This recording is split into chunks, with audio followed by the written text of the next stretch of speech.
প্রিয় শিক্ষার্থী বন্ধুরা, তোমাদের সকলকে এবিসিডি স্টাডি চ্যানেলে স্বাগত জানিয়ে আজকের ক্লাসটি শুরু করছি। আজকে আমরা আলোচনা করব মাধ্যমিক ইতিহাস বিষয়ের ষষ্ঠ অধ্যায়ের গুরুত্বপূর্ণ 2 মার্কের প্রশ্নগুলি নিয়ে। যে প্রশ্নগুলি বিগত বছরের মাধ্যমিক পরীক্ষায় বেশ কয়েকবার এসেছে। আশা করি এবছরও অর্থাৎ 2026 সালেও তোমরা এখান থেকে 2-3টি প্রশ্ন কমন পেতে চলেছ। দেখে নেওয়া যাক গুরুত্বপূর্ণ প্রশ্ন ও তার উত্তরগুলি। প্রথম প্রশ্ন, নিখিল ভারত ট্রেড ইউনিয়ন কংগ্রেস কী উদ্দেশ্যে প্রতিষ্ঠিত হয়েছিল? এই প্রশ্নটি মাধ্যমিক 2017 ও 2024 সালে এসেছিল। উত্তর হবে 1920 খ্রিস্টাব্দে লালা রাজপথ রায়ের সভাপতিত্বে বোম্বাইতে নিখিল ভারত ট্রেড ইউনিয়ন কংগ্রেস প্রতিষ্ঠিত হয়।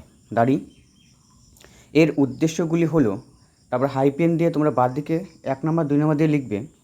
প্রথমে 1 নম্বর দিয়ে লিখবে ভারতের শ্রমিক শ্রেণীকে সচেতন করা ও ঐক্যবদ্ধ আন্দোলনে উদ্বুদ্ধ করা। 2 নম্বর দিয়ে বাদ দিকে লিখবে বিভিন্ন অঞ্চলে ব্রিটিশ বিরোধী শ্রমিক আন্দোলন ছড়িয়ে দেওয়া। তারপর তোমার বাদ দিকে 3 নম্বর দিয়ে লিখতে শুরু করবে শ্রমিক শ্রেণীর মধ্যে সমাজতান্ত্রিক ভাবধারার জাগরণ ঘটানো প্রভৃতি। পরের প্রশ্ন, ওয়ার্কস অ্যান্ড প্রেজেন্ট পার্টি কেন প্রতিষ্ঠিত হয়েছিল? এই প্রশ্নটিও 2017 সালে এসেছিল। উত্তর 1928 খ্রিস্টাব্দে কলকাতায় ওয়ার্কস অ্যান্ড প্রেজেন্ট পার্টি গড়ে উঠেছিল। এই ওয়ার্ক অ্যান্ড প্রেজেন্ট পার্টি এটুকু তোমরা সিঙ্গেল ইনভার্টেড কমাতে রাখবে। শ্রমিকদের কাজের সময়সীমা হ্রাস, সর্বনিম্ন মজুরির হার নির্ধারণ, জমিদারি প্রথার অবসান ঘটানো, শ্রমিক শ্রেণীর আর্থ ও সামাজিক উন্নতি সাধন, এগুলো সবগুলি তোমরা কমার মধ্যে রাখবে। তাদের মধ্যে সমাজতান্ত্রিক ভাবধারার জাগরণ ঘটানো প্রভৃতির উদ্দেশ্যে।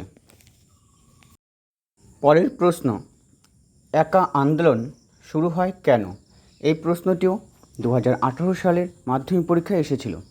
উত্তর 1921 থেকে 22 খ্রিস্টাব্দে উত্তরপ্রদেশের সীতাপুর, বারাবাঁকি, হরদই প্রভৃতি অঞ্চলে মাদারি পাশির নেতৃত্বে একা আন্দোলন সংগঠিত হয়েছিল।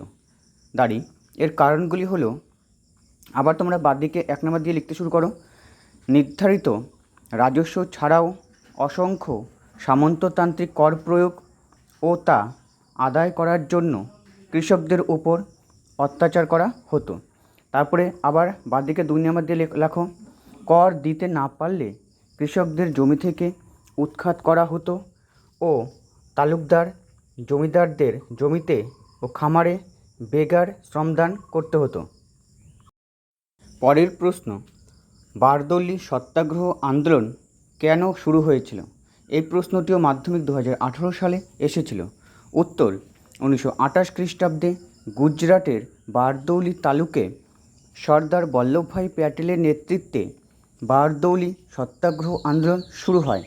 দাঁড়ি এর কারণগুলি হলো, হাইপেন দাও, হাইপেন দিয়ে তোমরা বাদ দিকে 1 নম্বর দিয়ে লিখতে শুরু করো উজালি পরাজ সিঙ্গেল ইনভার্টেড কমাতে রাখবে গোষ্ঠীভুক্ত উচ্চ বর্ণের বিত্তবান কৃষকরা কালিপ্রাজটাও ইনভার্টেড কমাতে রাখবে গোষ্ঠীভুক্ত নিম্ন বর্ণের কৃষকদের ওপর নানা রকম সামাজিক ও অর্থনৈতিক নির্যাতন চালাতো।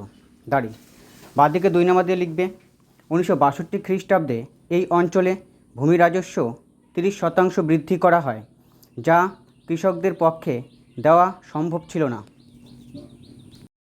প্রশ্ন, ত্রাম্যলিপ্ত জাতীয় সরকার কি কি উদ্যোগ নিয়েছিল? উত্তর 1962 খ্রিস্টাব্দে 17 ডিসেম্বর থেকে 1944 খ্রিস্টাব্দের আগস্ট মাস পর্যন্ত ত্রাম্যলিপ্ত জাতীয় সরকার ক্ষমতায় ছিল। দাঁড়ি এই সময় যে উদ্যোগগুলি নেওয়া হয়েছিল তা হলো হাইপেন। হাইপেন দিয়ে তোমরা বাদিকে 1 নম্বর দিয়ে লিখতে শুরু করো। ধনী জোতদারদের কাছ থেকে উদ্বৃত্ত খাদ্যশস্য নিয়ে তা সাধারণ মানুষের মধ্যে বন্টন করা।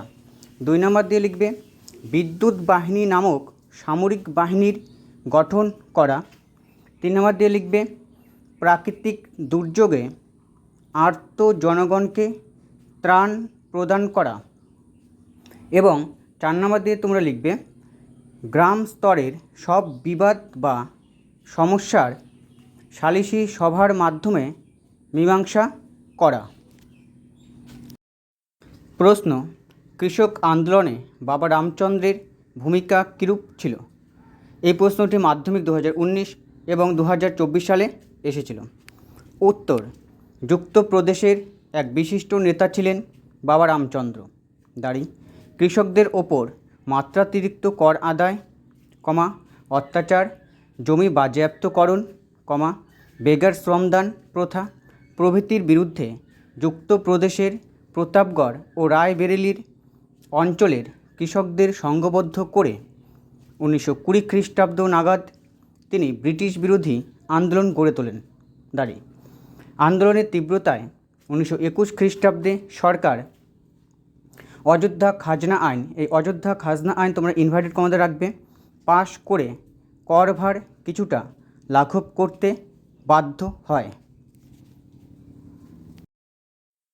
পরের প্রশ্ন, 3 কাঠিয়া প্রথা বলতে কী বোঝো?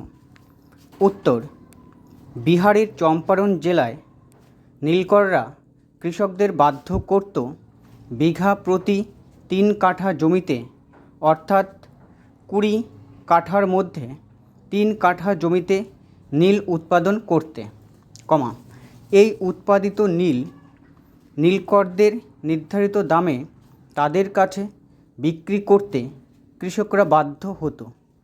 এই প্রথা বা এই ব্যবস্থা 3 কাঠিয়া প্রথা নামে পরিচিত। পরের প্রশ্ন, মাদারিপাশি কে ছিলেন অথবা মাদারিপাশি ইতিহাসে বিখ্যাত কেন? মাধ্যমিক 2019 সালে এই প্রশ্নটি এসেছিল। উত্তর, অসহযোগ আন্দোলনের পর্বে যুক্তপ্রদেশের বারাবাঁকি, সীতাপুর, হরদই সহ বিস্তীর্ণ অঞ্চলে যে ব্যাপক কৃষক আন্দোলন গড়ে ওঠে তার অন্যতম কারিগর বা নেতা ছিলেন মাদারিপাশি দাঁড়ি।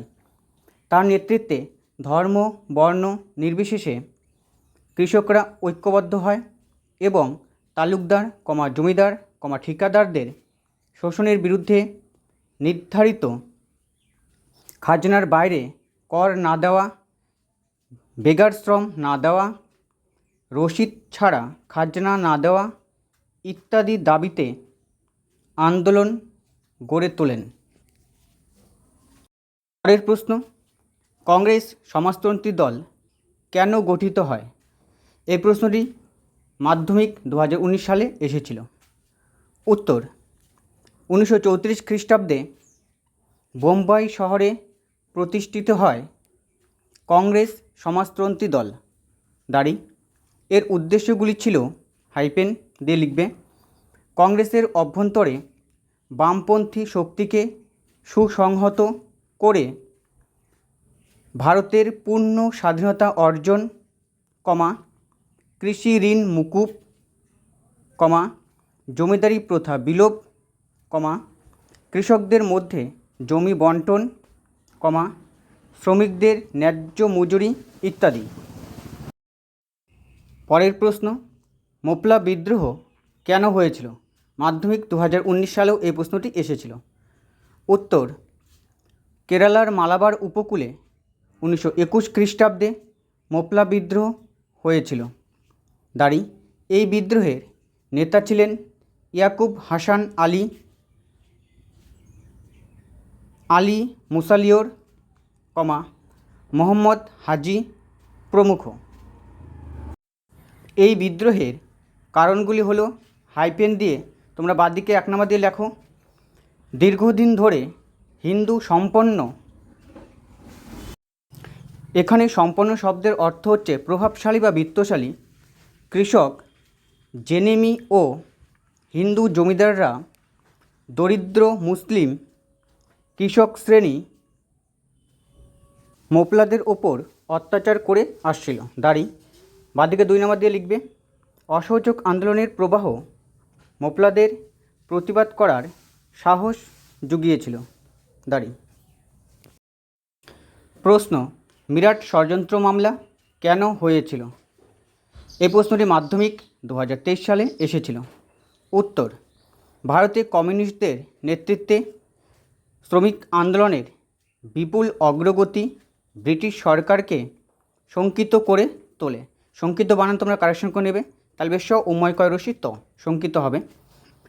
দাঁড়ি শ্রমিকদের থেকে কমিউনিস্টদের আলাদা করা এবং তাদের দমন করার জন্য সরকার জননিরাপত্তা বিল, এটা ইনভার্টেড কমাতে রাখবে, ও শিল্প বিরোধ বিল, এটাও ইনভার্টেড কমাতে রাখবে, নামে 2টি দমনমূলক আইন পাশ করে ভারতের বিভিন্ন প্রান্ত থেকে 33 জন কমিউনিস্ট নেতাকে গ্রেপ্তার করে তাদের বিরুদ্ধে মিরাট ষড়যন্ত্র মামলা করেন।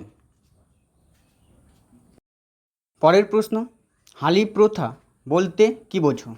উত্তর, গুজরাটের বারদৌলি তালুকের নিম্ন বর্ণের কালিপ্রাজ গোষ্ঠীভুক্ত কৃষকরা উচ্চ বর্ণের উজালি পরাজ গোষ্ঠীভুক্ত কৃষকদের জমিতে শ্রমিক হিসাবে কাজ করত। একে বলা হয় হালি প্রথা। এই প্রথা অনুযায়ী নিম্নবর্ণের কৃষকদের ওপর উচ্চবর্ণের আধিকারিকরা নানা রকম সামাজিক অর্থনৈতিক নির্যাতন চালাতো।